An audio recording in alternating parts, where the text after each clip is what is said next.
everyone, and welcome to the Entrepreneurs in a Game podcast. I have a wonderful guest with me today. Her name is Lisa Bloom, and she's the founder of Story Coach. She trains coaches to use storytelling as a powerful approach to impact their clients and grow their businesses. Lisa is a professional storyteller, accredited coach, author, mentor, and leadership expert. Her groundbreaking techniques have enabled her to grow her business and take it to the stage where she speaks internationally about this approach to business, leadership, and coaching. Lisa is the author of the Amazon bestseller, Cinderella and the Coach, The Power of Storytelling for Coaching Success. And she's also the creator of the Stories That Sell Mastery and Certified Story Coach program. Lisa, welcome to the Entrepreneurs in a Game podcast. I'm so looking forward to interviewing you today. Thank you. I'm delighted to be here. So Lisa, as you know, this is all about mindset and how we use our thinking, our inner game, to either keep us stuck or to grow our business. You've got such a wonderful message that you share with your audience. And I'd love to know your story. How did you come to be doing what you're doing today? And what role did mindset play in that for you?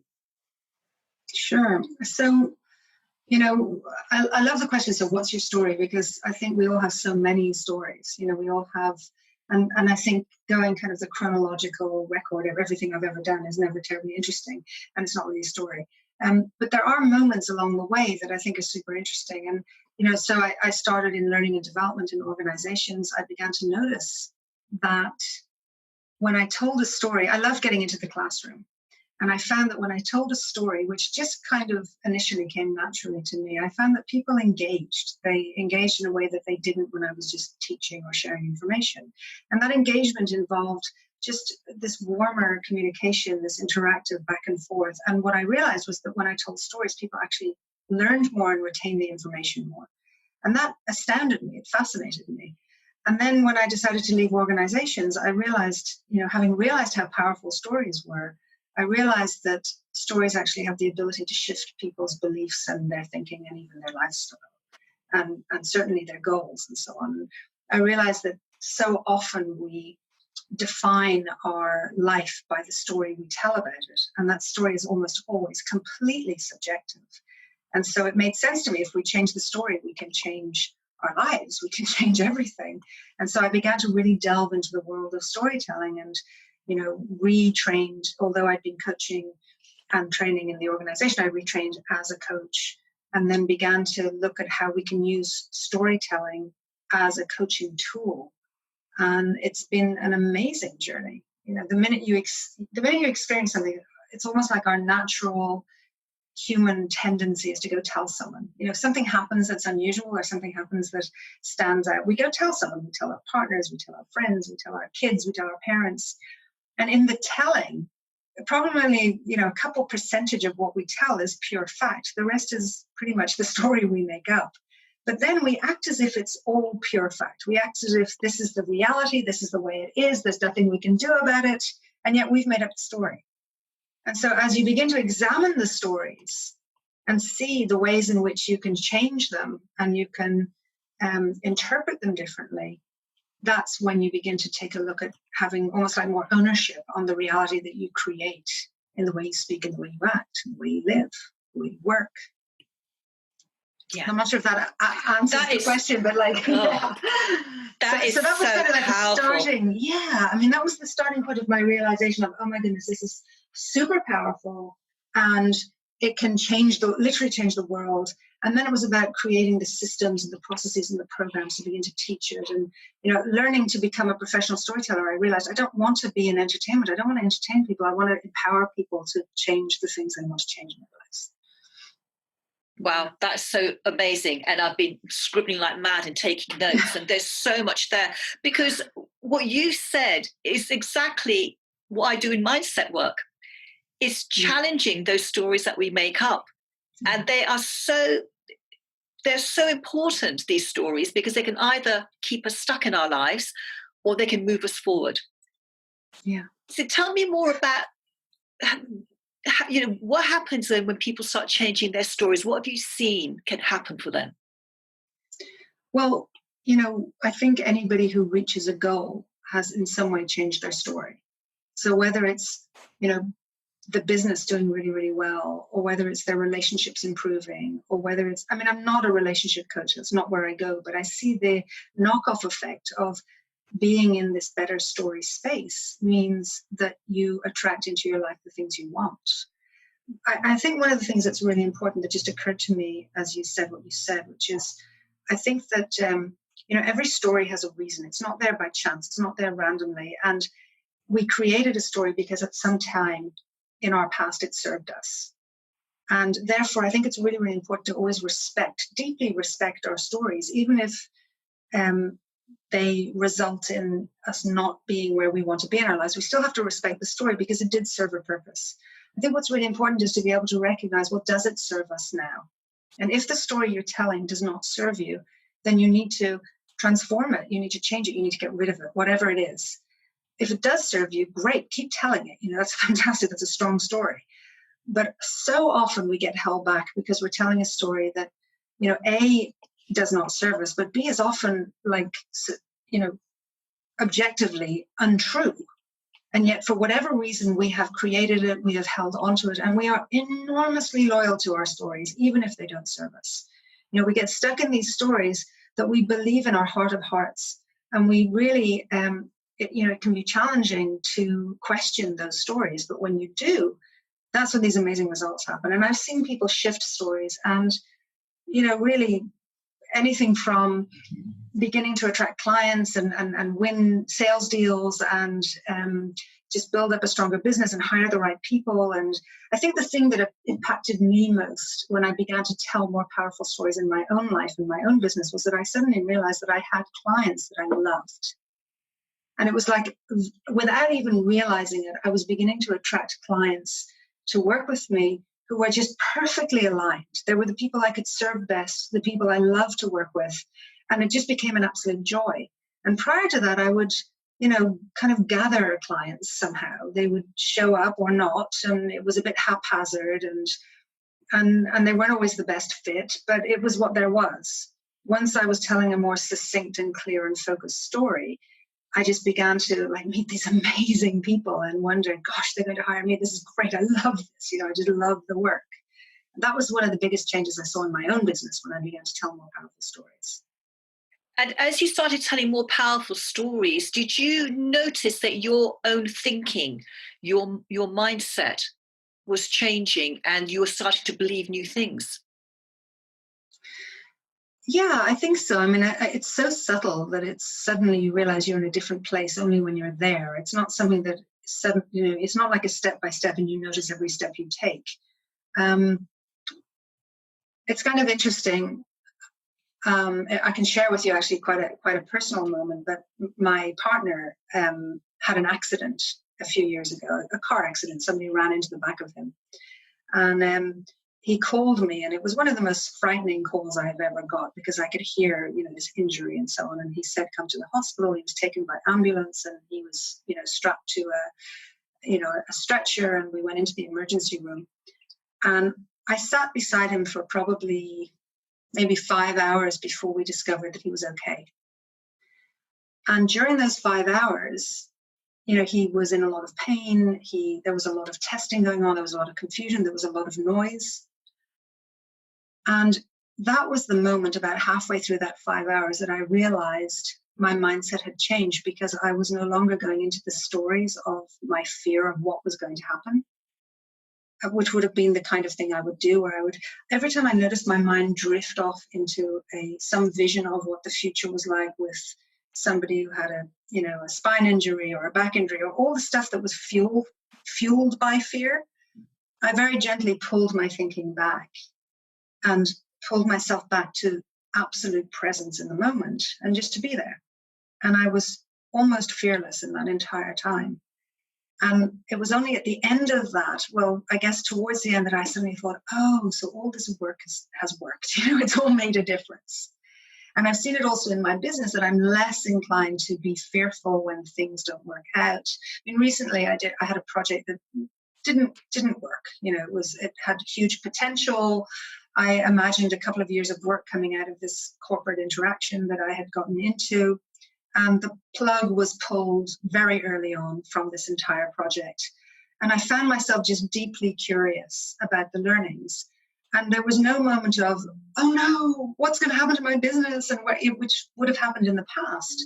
So yes, it's almost like telling a more empowered story becomes the way of being. It's like the muscle of being in that space is developed over time, for sure. Yeah. Mm-hmm. And it sounds as if you've got so much awareness about your thinking and you can gently pull yourself back from fearful thinking. And it's interesting, isn't it? Because we tell the stories of our childhood often. And I could say, well, my childhood wasn't very happy. My parents weren't very attentive and all of this. And I used to tell this story. I used to trot it out to people. And it was part of me and who I am. And having done so much clearing of my own beliefs, etc., I realized that it was just a story I was making up. And I was really sort of enjoying telling it, but it wasn't serving me in any way. And actually, the truth of it was that in my childhood, stuff happened, but it doesn't mean anything about me now and who I am unless I choose to allow it to. And I have that choice. And when I suddenly realized, I thought I could just drop all of that stuff. It doesn't mean anything. My parents were doing the best they could with their thinking, and that's all that happened. Yeah. So we can bring our stories from our past into our present moment. As business owners, it can have a dramatic effect on the action that we take or we don't take in our business. Yeah, I love that. I think that's so true. I often talk about when I think about my childhood, it's like there's a great story and there's an awful story, and they're both equally true.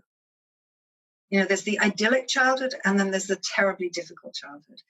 And again, they are equally true because wonderful things happened and difficult things happened.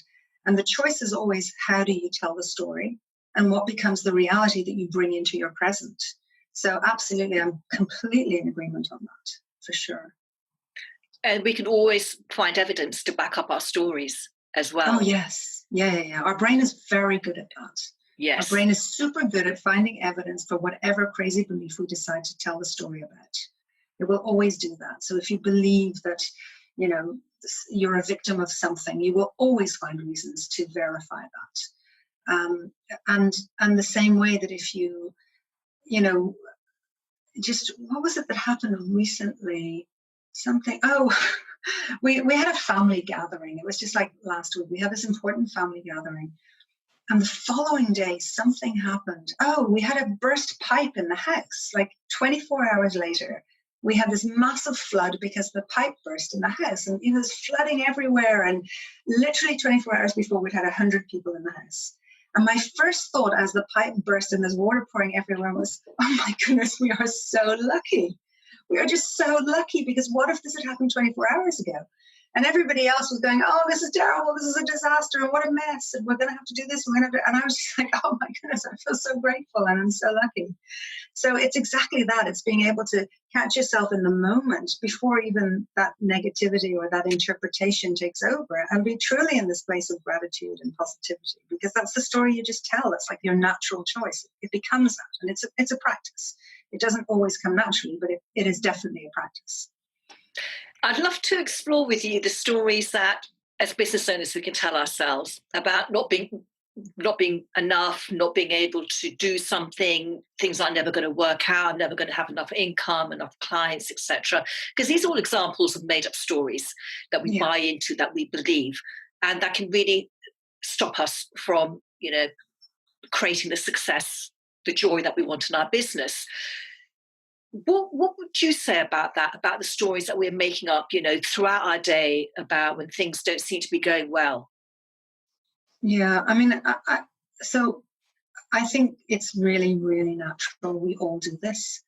And whether it's, the impending doom story that we tend to tell, or whether it's the imposter syndrome story, they're very, very common, and we all experience it. And, I do a lot of work with senior leaders, with CEOs. They experience imposter syndrome too. They're at the top of their organizations. They're often at the top of society, or the top of, they're the most successful people you'll ever meet from a business perspective. And they too wonder when people are going to realize they're not as smart as they think, as they think they are, and so on. They have imposter syndrome just like all of us do. I think the question is not, how do you stop thinking that way? I think the question is, what do you do when you catch yourself thinking that way? don't think you can expect it to ever completely disappear. But I think you have to take action when you do notice yourself with that impending doom or with the negative thinking, because it's like anything, it's this cycle that can really bring you down, and it can spiral into just absolute negativity until you give up, until you become completely despondent.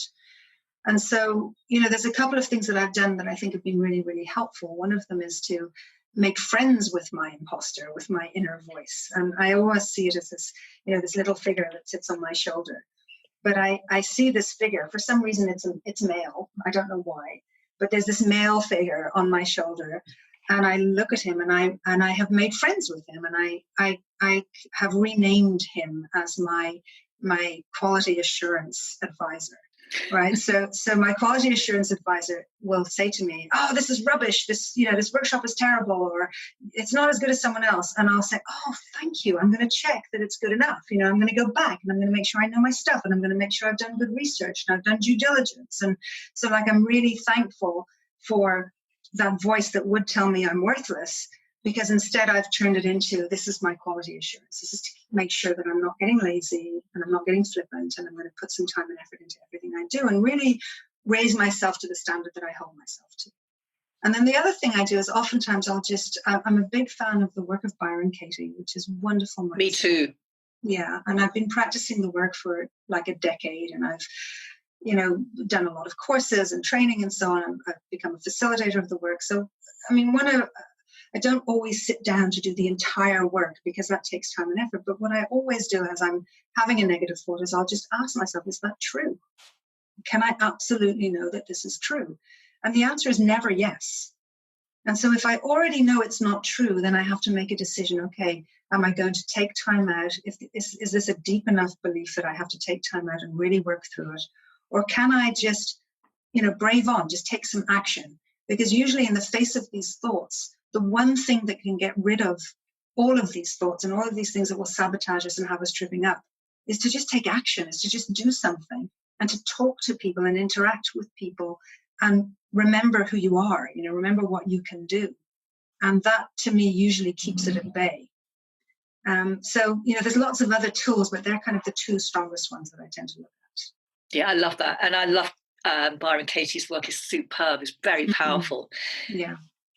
I'm always interested in how some business owners take their business to the next level rather than staying where they're at. They up their game. Do you recall any pivotal decisions you made that suddenly made you start playing a bigger game than before? Yeah, there's definitely been a few. And one of them is kind of an unusual one, which is I was at a conference many years ago. I had applied to speak at the conference and I had not been accepted. But I ended up at the conference nevertheless. And at the very first session, somebody who was speaking the following day on a topic that was not too distant from my own had cancelled. And without giving it a moment of thought, I went up to the organizers in the room. And this was a conference of about 1,400 people. It was a fairly big conference. I went up to the organizers that I could grab and I said, "Hey, if you want someone to fill that spot, I'd be happy to do so." I did it without thinking too much, but I just kind of took that step. And they looked at me and they said, "Really?" And I said, "Yeah, I just spoke at such and such a conference, and I could pull something together pretty easily, and I would be happy to fill in for you." And then I kind of said, I kind of let it go. I just let it go. And then within a few hours, they tracked me down in the conference and they said, "Yes, we'd like you to do that." And then I realized I had less than 24 hours to prepare a 3-hour session for 200 people. I had no idea it was such a big session and so many people. And what I prepared when I got in the room, I realized was not quite at the level that the audience of the room, and that they were more sophisticated than I had kind of given them, that I had thought about them. And so a lot of what I had prepared in my less than 24 hours was not the perfect material for them. And so that was the moment that I actually trusted myself. And I literally kind of threw the pages away and I said, "Okay, let's just get down and do this work." And that was a moment that I realized, okay, now I'm playing a bigger game. I'm going to trust myself and I'm just going to do the work, and I'm going to be really open and be fully present.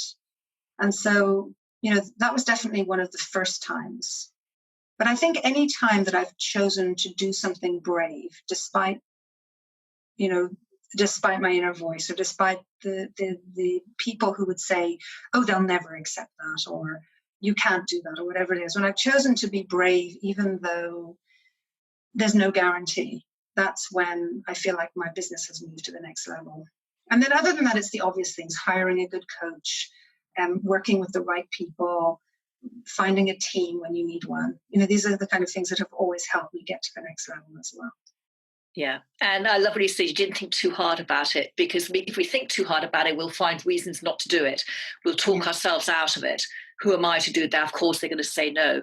That'll be another rejection. And just doing it and just saying, okay, it's okay if they say no. It's being okay with the no's, isn't it? That's what enables, I know for me, to be more courageous. It's saying, it doesn't matter if I get a no. But there's no harm in asking. The worst that can happen is you'll feel a little bruised, and then you'll get over it and you'll go on to the next thing. But one thing that I have had, and I haven't thought about this for years, but I know it's part of me, is that I've always had this thing in me that I never want to look back on a situation and be sorry I didn't do something. I'd rather look back and see that I tried and it didn't work than to have been standing on the sidelines and not done it. And I remember years and years ago when I was quite shy, and I would be nervous about speaking to somebody, and I would say, if you don't do it now, you'll never, you may never have this chance. Just do it, just do it, just do it, and then I would somehow find the nerve to go and do it. And I remember the very first time I'd been training as a storyteller, and I was in this forum, this gathering of storytellers, and it was like this kind of story slam, and everybody was telling stories. And there was one person there who was she was kind of like the guru storyteller in the room, and somebody who I'd met many times but never knew who I was and never acknowledged me on any level. And I remember being in this evening and thinking, the mic is open, I can go up there and I can tell a story. And I was terrified, because this was a very, kind of discriminating audience. They knew good stories. So me coming out as a storyteller, this was not an audience that I could, play with.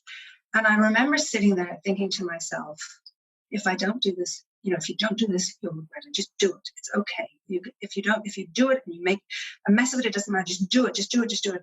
And eventually I got the nerve, and I got up in front of the microphone and I told a story, and I got this roaring, applause, and people loved it. And this woman finally acknowledged me, and she never forgot me again. She never, ever forgot me again.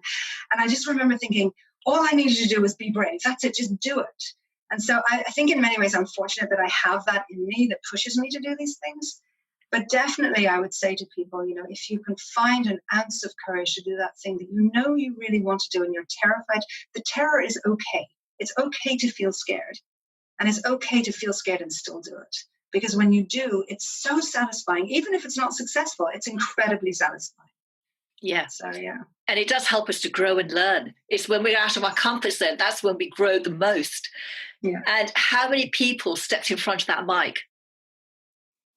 You were one of the most people didn't do it, and you were one of the ones who did do it. So every time we put ourselves out there, we're doing something that most people aren't doing. And that way you're going to get noticed, and you're going to inevitably build a community and get clients. The more you put yourself out there. I remember speaking to my coach, and she said the only difference between very successful people and people who aren't as successful is that very successful people talk to more people. And that's really the difference. Yeah. And once we can be okay with telling people about what we do and be okay with people not being interested in it, then it just seems much easier to do. Yeah, and I think it's okay. Everybody talks about how important it is to fail. And no one talks about how horrible it is to fail. And so I think for many, many years, I was cautious. I was brave in moments, but I was also cautious so that I didn't fail. And then I began to fail at things, and I realized it's true. You can really make a mess of things and keep going and learn and grow and do it better next time. And, I had a horribly failed launch of a coaching program that I wanted to do. It was a disaster. I put all my hopes and all my money into this launch, and it just horribly failed. And I was devastated, and I recovered, and I reached out to people and I asked for help. and I asked for feedback, and I asked for people to give me advice. And the next time I had a successful launch. Yeah. So, it's being able to pick yourself up and say, if there isn't a happy ending, the story's not over. It's okay to keep telling the story. It's not finished yet. Let's just keep going, and let's turn this into the story you want it to be. Yeah, and absolutely. That applies to everything. It does. And it's okay to lick our wounds and retreat for a while. For me, I have this rebellious, stubborn streak. There has to be a way for it to work. And it may not be in the way that I tried, but let's try something else, because I just have this, there's got to be a way. Other people are doing it, then there's got to be a way for me to find my way of doing it. And it may not be the way other people do it, but there's going to be a way that makes me feel good. And so that's my dogged determination, just to keep trying until I find a way. And another very successful entrepreneur I spoke to said 90% of the stuff that he tries fails. And I thought, we all need to hear that, because you're not going to get everything. Wow. 90%. And he's super successful. And that's how he goes out with his stuff. He knows that most of it won't work, but when you find something, it's gold dust. Just keep trying and picking yourself up and just keep going for it again. As he said, failure is tough, but it's also amazing. It really is. And it would be boring if everything we did worked every single time anyway. Yeah, well, it would be quite nice if everything we did worked every time. But I think that, the reality is we need to learn and grow. And, we just need to we have to become more resilient. And unfortunately, whether we like it or not, the choice to be an entrepreneur, the choice to go out on your own means that you have to develop resilience, and you have to be able to tell yourself, in my mind, I talk about, tell yourself the story that's going to help you succeed. It's really about that. And I'm not talking about making stuff up. Like, we're not trying, it's coming from a place of what is true about this moment, what is true.